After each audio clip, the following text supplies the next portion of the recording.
This is a crush grip row. You can use a kettlebell, you can use a dumbbell, lots of bells that you can use. What I like about this exercise is it requires two things. It requires me to crush the kettlebell, which forces me to connect to my core, my center, while I am going through that range of motion, pulling those shoulder blades back, finding that retraction, supporting with my legs, supporting with my back.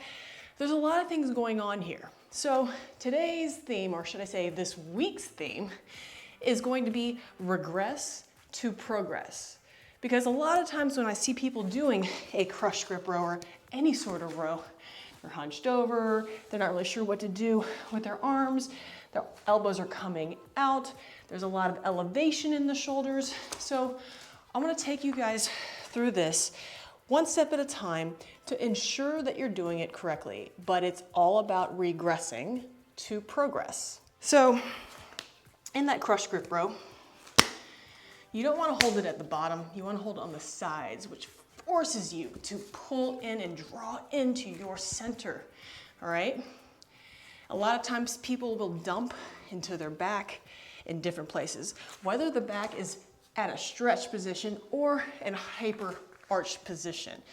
And what we want to do is we want to make sure that our core and our trunk can stabilize throughout the entire length of the spine.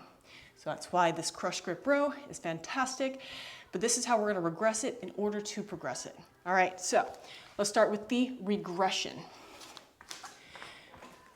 Grab a chair or a bench. Pull this crush grip row position to your body. In fact, you could even start without any weight at all. Interlace your fingers together, crush it, but then pull towards the center of your body and shoulder blades back. From here, while you're seated, I want you to really focus on having a nice equal footprint, meaning you don't have too much of the weight in the balls of the feet or the heels or the sides. It's all nice, equal, even pressure. As you hinge, imagine keeping your sit bones lifted and then driving your feet through the floor. Okay, so we're not just like tucking and just hunching over. We're going to lift our little sit bones, right? I know it's not the technical term for them, but you know what I mean. When your mom says, hey, sit up nice and tall at the edge of your chair, those little 2 points underneath your booty, that's what we'll call your sit bones. All right, so we're in this position, we're gonna lift those sit bones and drive weight into our feet. Nice and equal pressure.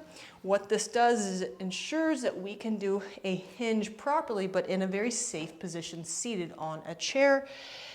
Grab a weight, find that crush grip position, crush it, squeeze those shoulder blades back, and just focus on the hinge pattern here. This is a great way to clean up your hinge pattern in general, and very safe. All right, so we got that part down. Now we can hang out here and just add the row. We already got the crush, we already got the hinge, right? One step at a time, regress in order to progress. So you ensure that your body is safe and your nervous system knows that it is open and safe to do more things. Stability equals safety, and that equals the ability to access more power and mobility and strength. So once you've done this part, come back to it, set up here, right? Hover the booty, go into the row, maybe come back down.